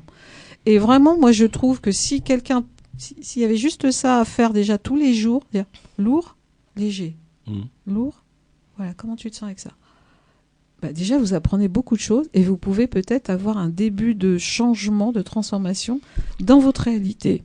Parce qu'en substance, quand on parle de ça, on oublie aussi de dire que finalement, ce qui est le plus visible chez l'homme avec un grand H, c'est ce qu'on voit, c'est l'aspect physique, c'est la masse musculaire, c'est tout ça. Et alors qu'en réalité, il y a deux choses qui décident. En réalité, c'est le cœur qu'on ne voit pas. Et c'est ce qu'il y a à l'intérieur de notre tête qu'on ne voit pas non plus. Et ça peut vous illuminer, ça peut vous éteindre, ça peut vous porter, ça peut vous asseoir, ça peut absolument tout faire. Et alors une fois qu'on a mis ça en perspective, on comprend que le corps c'est quelque chose d'important. Donc l'appareil en lui-même est quelque chose d'important, mais si on va pas chercher, et c'est ma façon de voir les choses, et c'est ce que j'essaie de mettre en pratique, si on va pas chercher plus loin à l'intérieur de soi-même, son cœur, son esprit, qui sont les deux moteurs qui pour moi dirigent tout. Alors ça n'a aucun fait médical et scientifique ce que je raconte. Je parle simplement d'un ressenti, d'une vision personnelle. Si on va pas chercher au plus profond de nous, au plus loin dans nos esprits, dans nos cœurs, eh ben en fait le reste ne peut jamais fonctionner. Mais jamais. Et mon expérience personnelle me le prouve aussi. Et c'est pour ça que quand on dit, quand on parle d'esprit, pour moi, on parle de beaucoup de choses. Voilà, on parle de. On a parlé tout à l'heure des risques qu'on encourait quand on dormait pas beaucoup. Eh ben, au final, le sommeil, c'est quoi? Qu'est-ce qu'on repose au final? Voilà. On repose l'esprit. Normalement, à ce moment-là, on s'abandonne au sommeil et par définition, on repose aussi notre cœur parce que du coup, on est allongé, reposé. On ne le sollicite pas en marchant, on ne le sollicite pas en courant, on le sollicite pas en sursautant, etc. On pourrait faire plein d'exemples. Et moi, voilà, c'est ma philosophie, c'est ma façon de voir les choses. Il y a des moments où je pense qu'il est plus important de se reposer psychiquement, mentalement, que de se reposer physiquement. Voilà, c'est parce que une fois qu'on a fait ça, le corps y suit. Même quand on a une fatigue musculaire, on arrive à faire parce que le reste, la tête, le principal et le cœur apaisé suit. Parce qu'un cœur peut être bien plus lourd que le reste du corps, hein, si voilà, si on a des moments de chagrin. Ouais. Oh, il y aurait beaucoup à dire. Merci de cette vision éclairante. Olivia, oui, je me tourne vers toi pour aussi entendre un témoignage. Tout à fait. J'ai posé la question à Anne-Lise, qui a répondu à deux de mes questions. C'est qu'est-ce qui te ressource dans ta vie et comment tu fais pour te régénérer? Alors, elle m'a écrit son témoignage que je vais vous lire tout de suite. Elle me dit: à l'heure où l'activité cérébrale de chacun est surstimulée au point que l'occupation à une tâche unique devient une denrée rare, choisir de se livrer à une activité précise qui demande de l'attention est devenu un luxe suprême. Effectivement, étant une maman de 2 enfants en bas âge avec une maison dont je dois m'occuper et un travail à plein temps, ce n'est pas toujours idéal pour penser que oui, nous avons le droit d'avoir un moment pour soi. Et pourtant, penser à soi et s'octroyer du temps, c'est bien ce qui me ressource dans ma vie. Faire une activité qui me plaît, juste pour moi, voir mes copines ou tout simplement m'évader dans la création. Se laisser aller à l'imagination est un bien-être vital pour moi. J'associe ça également aux bienfaits des pierres et de la lune. Je porte des bracelets de pierre pour maintenir une certaine force et une aide précieuse pour m'auto-régénérer. La puissance des astres et de la lune m'ont toujours époustouflée. C'est pour ça qu'en suivant le calendrier lunaire, l'autorégénération psychique est importante pour moi. Mais dans ma vie de tous les jours, se ressourcer en famille est aussi une valeur ajoutée à mon équilibre. C'est un bien-être d'avoir la chance de pouvoir se retrouver sur les lieux de son enfance. Je sais qu'au fond de moi, le noyau qui peut me ressourcer dans ma vie, c'est bien la famille. Je l'associe quotidiennement à tous les bienfaits des pierres qui, en fonction de leur spécificité, m'ouvrent des portes dans la relation avec autrui et surtout sur la confiance en soi. Le relationnel est important dans mon quotidien et si nous n'avons pas suffisamment le temps de nous ressourcer, nous ne pouvons pas dégager de belles énergies constructives et cela nous emporte dans un tourbillon de négativité qui est selon moi néfaste pour la santé. S'évader, ne serait-ce que le temps d'un trajet seul en voiture, à chanter comme une folle sur l'une de ses chansons préférées, et je pense un moment tellement précieux pour pouvoir évacuer ce qu'on a évacué, mais quel bonheur. Oh. Oui, c'était plus qu'une réponse. Oui. C'était un vrai témoignage. Ouais, c'était un vrai témoignage et assez romancé, mais c'est intéressant d'entendre ce que dit cette personne. C'est Anne-Lise, hein, Anne-Lise. d'entendre ce que dit Anne-Lise. C'est très très intéressant. Mais oui, parce que Anne-Lise aussi parle des pierres, de la lithothérapie. De la lithothérapie. Oui. Elle parle de La lune. de la lune, l'effet des astres. Elle parle de. Enfin, on voit qu'elle a une philosophie de vie. Elle semble être en accord avec ce qu'elle dit et ce qu'elle vit. Oui, tout à fait. Et effectivement, on sent que elle a un côté un peu chamane, sorcière, bien aimée dans sa vie. Et c'est précieux ce témoignage. Oui, et puis le fait d'être en accord avec soi-même, d'être bien avec ce qu'on est, ce qu'on fait, c'est le chemin vers une régénération, un ressourcement, j'allais dire naturel peut-être. Et une fois qu'on a atteint ça, je crois que voilà, on peut traverser avec moins de tracas, moins de dégâts la vie générale qui est pas forcément simple au quotidien. Donc non, bravo pour ce témoignage, j'ai beaucoup aimé. Merci beaucoup Anne-Lise. Merci Anne-Lise. Alors moi, il me reste 3 témoignages. On les lira quand tu le voudras. Écoute, on peut en découvrir un. Et puis on parlera aussi du silence. On parlera un petit peu du jeûne. Je regarde. Il nous reste encore un peu de temps. Il nous reste 25 minutes. 20 minutes. Ça fait encore un peu de temps. Alors j'ai Antipastis. Je disais que c'était un super pseudo parce que je suppose que c'est un pseudo. On ne s'appelle pas. Oui. Je lui souhaite. Je lui souhaite. C'est bon. Si c'est un prénom, tu nous excuses d'avance, Antipastis. C'est très bien aussi. Hein, mais... Voilà. Il nous dit, moi, j'ai besoin d'être entouré. Être seul me stresse. J'ai peur. Et dans mon lit, j'ai 30 peluches. J'ai tellement peur et je stresse seul. Voilà ce que nous dit Antipastis. Voilà. Il nous en restera 2 qu'on pourra découvrir après, de Jaspar et de Donatien. Peut-être arrêt sur le message de Antipastis. Antipastis, oui. 30 peluches dans le lit. Alors pour information, parce que je lui ai demandé quand j'ai vu ce message, j'ai essayé d'anticiper une question de Marie-Ange. Il te connaît pas du tout. Antipastis a 30 ans. D'accord. Voilà, ça répond à la question et donc j'ai pu discuter un petit peu avec Antipastis et je lui dis alors 30 peluches pour 30 ans et il me dit exactement depuis depuis l'âge depuis sa naissance, il a une peluche, à chaque année il a une peluche et depuis qu'il est adulte chez lui, il continue à acheter chaque année une peluche de plus à mettre dans le lit. D'accord. Voilà, 30 ans, 30 peluches. Écoute, si tu es heureux avec tes 30 peluches, moi c'est ok, mais c'est juste quand tu dis je suis stressé et est-ce que tu sors de chez toi? Voilà, est-ce que tu as une vie sociale? Quelle est ta vie? Parce que s'il a besoin de doudou autour de lui, à la limite, et que ça le gêne pas dans sa vie s'il vit seul, mais il dit aussi qu'il a besoin d'être entouré.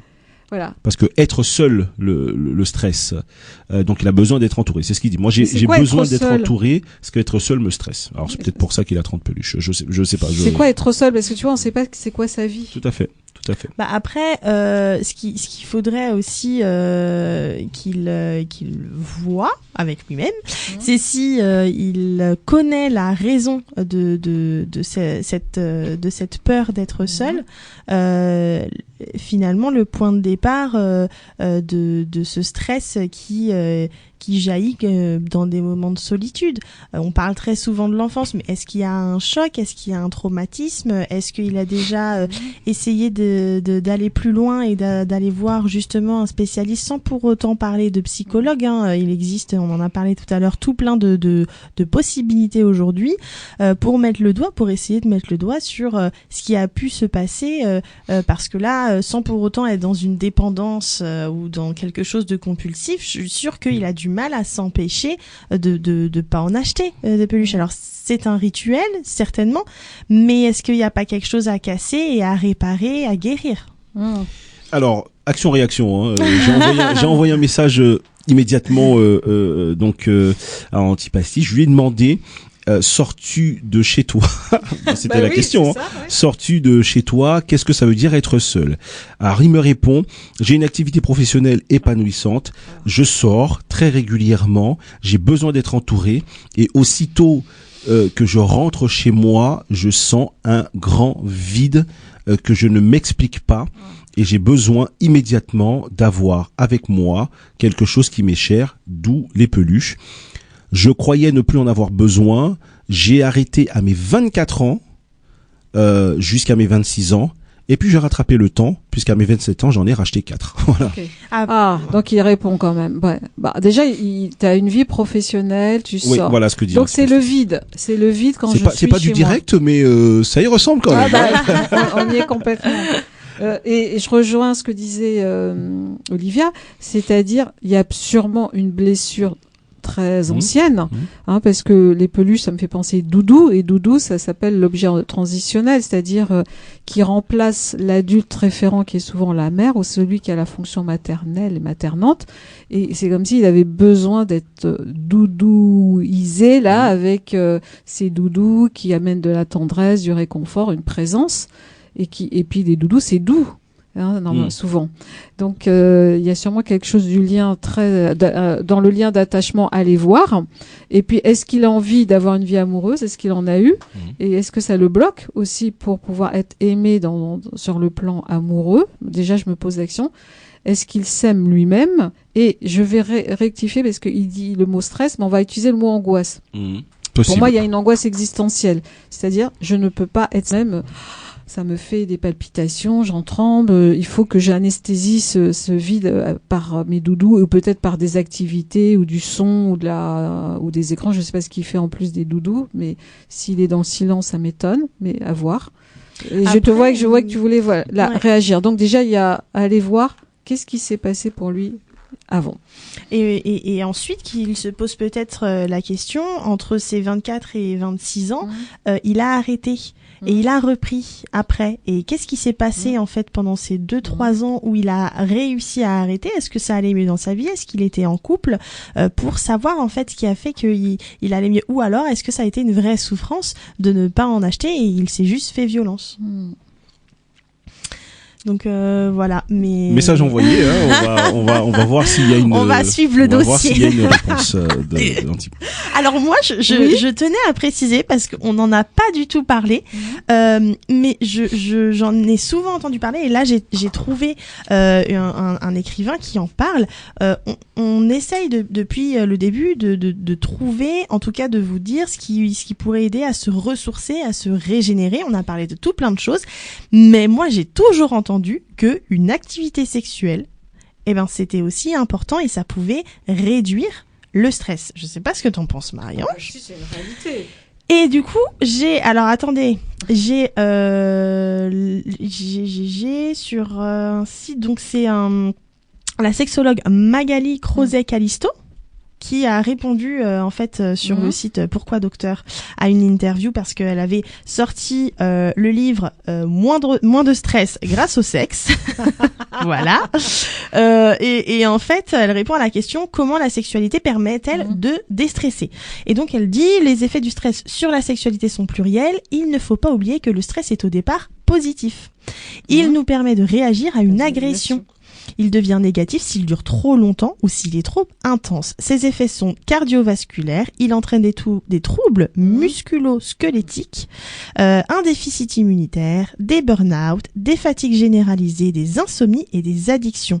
Là où la sexualité permet d'inverser la tendance, si celle-ci est vécue dans un bien-être et un épanouissement. C'est qu'elle va venir booster les facultés mentales, améliorer la concentration et permettre un lâcher-prise quand elle est bien vécue. Elle va permettre de renforcer le système cardiovasculaire et réduire les risques d'AVC.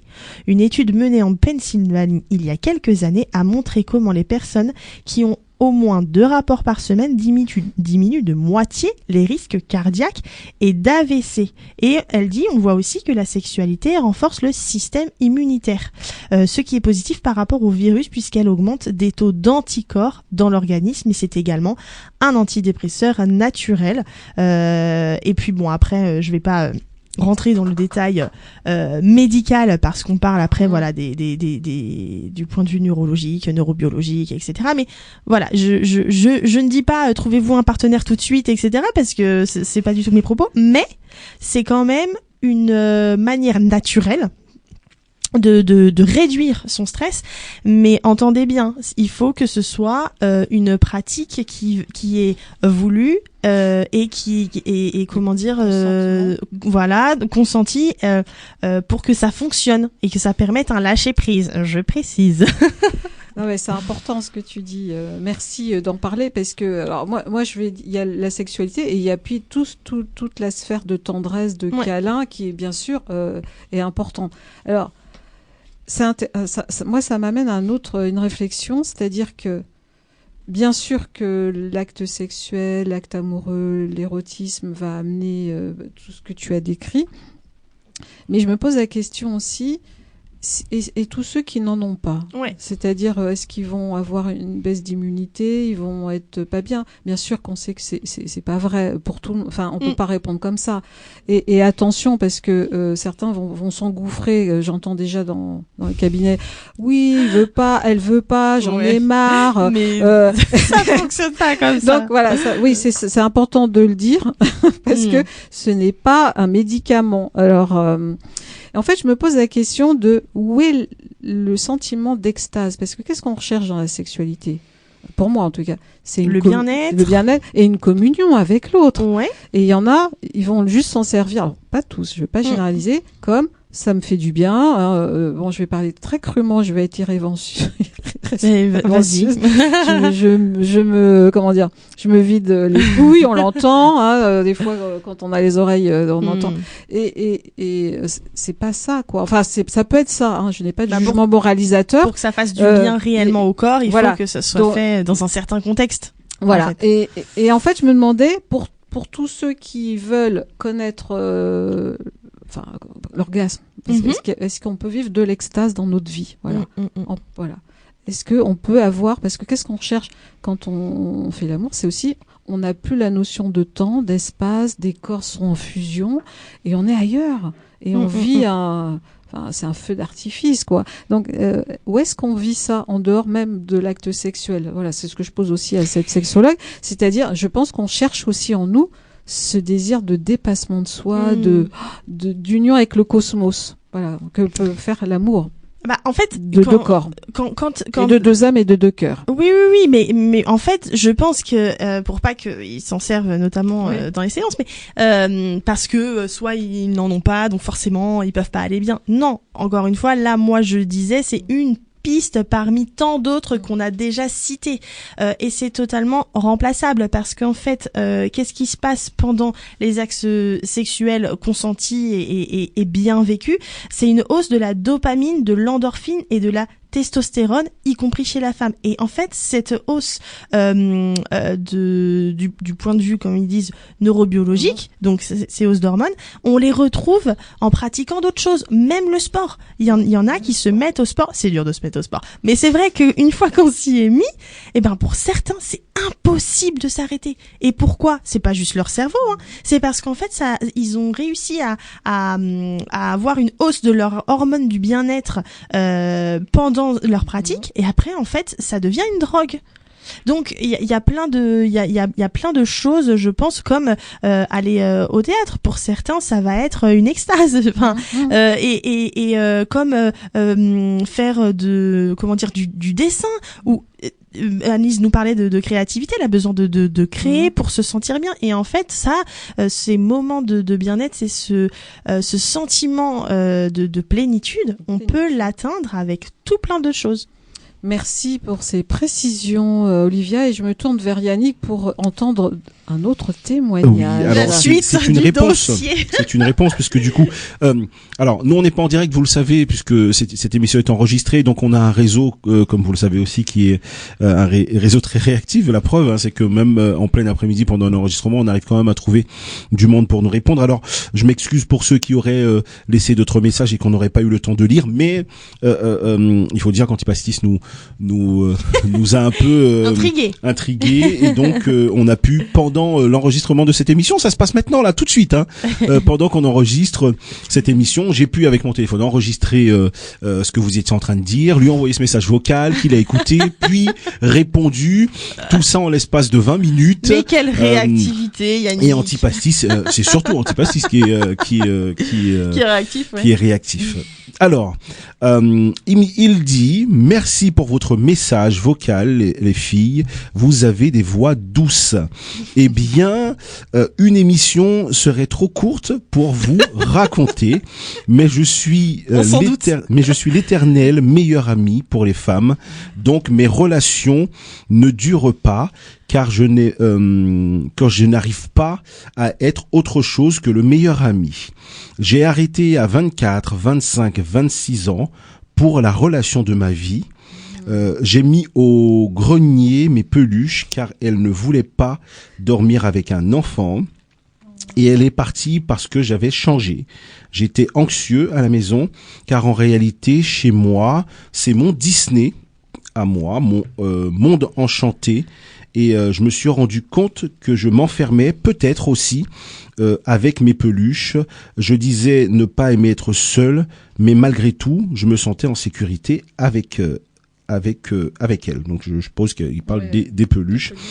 Et dans mon havre de paix capital pour ma survie, et je n'arrivais pas à trouver une personne qui accepte de rentrer dans mon havre sans et je suis prêt à faire de la place et des efforts. Alors si mesdames l'entendent, 3 petits points. Merci Yannick, comme d'habitude en te parlant, je gagne en qualité de vie et en qualité de réflexion. Oh. Merci à vous aussi les filles pour le temps précieux que vous m'accordez. Antipastis, c'est parce que j'aime faire la fête et j'aime être avec les gens, sinon je m'appelle Thomas. Voilà. D'accord. Merci Thomas. Alors en effet, ça pourrait faire l'objet d'une émission complète, parce que c'est vrai qu'on dérive un peu sur le sujet, mais c'est très intéressant d'avoir plus de précision. En tout cas, si tu souffres dans cette situation, Thomas, fais-toi aider, parce que je vois bien que ça coince pour tes relations amoureuses. Il y a eu, tu t'es senti peut-être diminué, jugé, parce que si elle t'aime, elle te prend avec des peluches, même si ça peut être inconfortable. Mais c'est vrai que tu as besoin peut-être de mettre quelque chose en place pour voir qu'est-ce qui te rend si angoissé et si mal. Parce que je vois que tu as envie d'être aimé et d'aimer aussi. Et que tu as beaucoup à donner, et même dans tes messages, on sent ta délicatesse et toute la gratitude que tu manifestes vis-à-vis de nous. Oui. Merci Thomas. D'autres témoignages? Alors il restait un dernier, en effet, je crois, un dernier témoignage. C'était, il en restait 2, je crois. C'était Jaspar et Donatien. Alors sur le thème de l'émission du jour. Donc Jaspar nous disait que c'était la spiritualité qui était pour lui le seul moyen de se ressourcer et être en contact avec la nature, les arbres, les éléments, l'eau, l'air. Je parais obscur, mais c'est ma solution et elle est très efficace. Alors je trouve pas ça obscur du tout d'être en contact avec les éléments, la nature, les arbres. Ça n'a absolument rien d'obscur. Donatien, non c'était Jaspar. Voilà. Et là c'est Donatien qui nous dit: Hello GFM, à combien est la consultation? Point d'interrogation.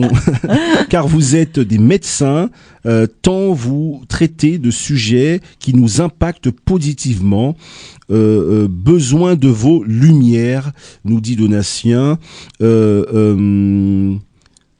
Les ressourcements. Alors, je me ressource très peu, alors j'attends que vous puissiez peut-être nous donner des pistes pour réussir à se ressourcer. Voilà. Alors c'est vrai que du coup, presque ce message, on aurait pu le lire il y a 1 heure, parce qu'on a largement répondu, j'espère, en tout cas, à la question. J'ai souhaité lire quand même son message, parce bien que sûr. Ça faisait partie de ceux que j'avais sélectionnés, je les ai lus un peu dans le désordre, je m'en excuse.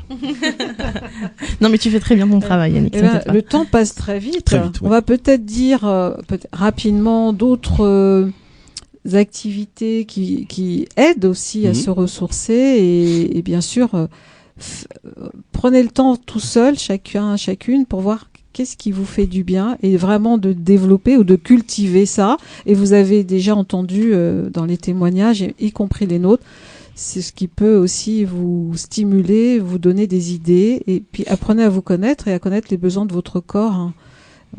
Alors, toi, t'avais des exemples là, de. Alors, moi, je voulais citer parce qu'on va pas développer le silence. Hein. Le silence, ça a été évoqué en filigrane même par toi et par Yannick. Hein.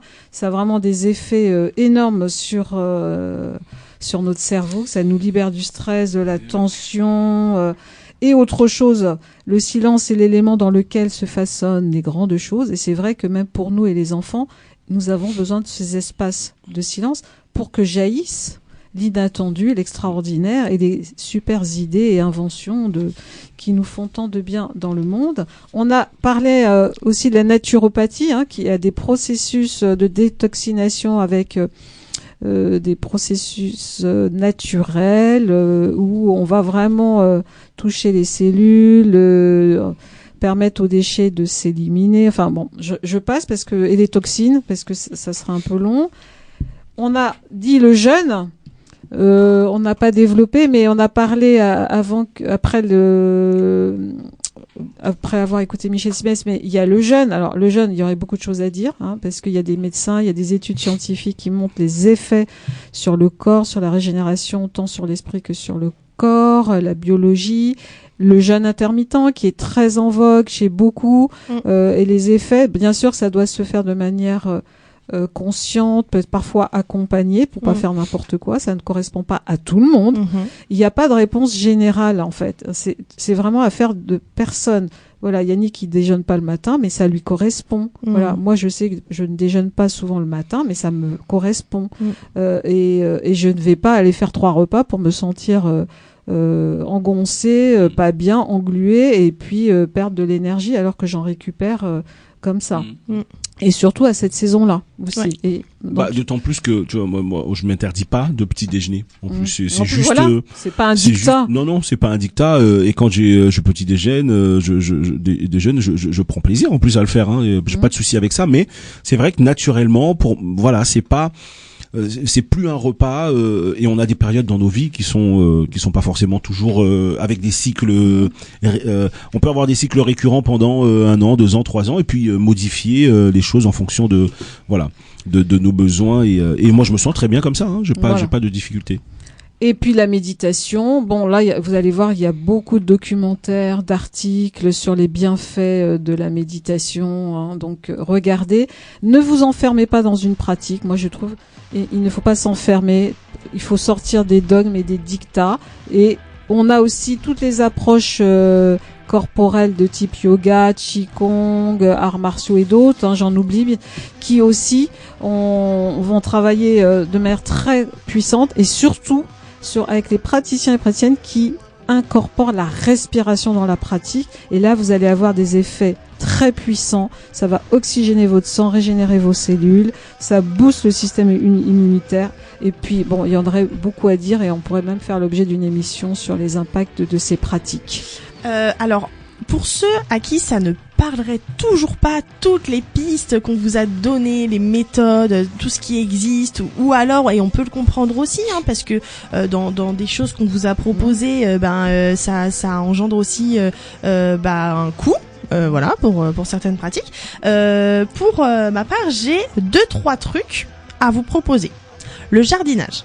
Par exemple, parce que il y en a pour qui le jardinage, le contact avec la terre, etc., cet élément naturel peut vraiment aider à décrocher, à lâcher prise, à réduire le stress. La lecture. Il faut savoir que dans une étude rapportée par le Télégraphe, le neuropsychologue David Lewis estime que la lecture permet de réduire le stress de 68%, ce qui est mieux que la musique qui est à 61%, ou qu'une tasse de thé qui est à 54%. Vous avez aussi la poterie, hein. Moi c'est quelque chose que voilà, la terre, l'humidité, etc. Cuisiner. Tu vois, j'ai oublié d'en parler. Moi, la cuisine me permet de libérer mon cerveau, de m'arrêter de réfléchir 2 secondes.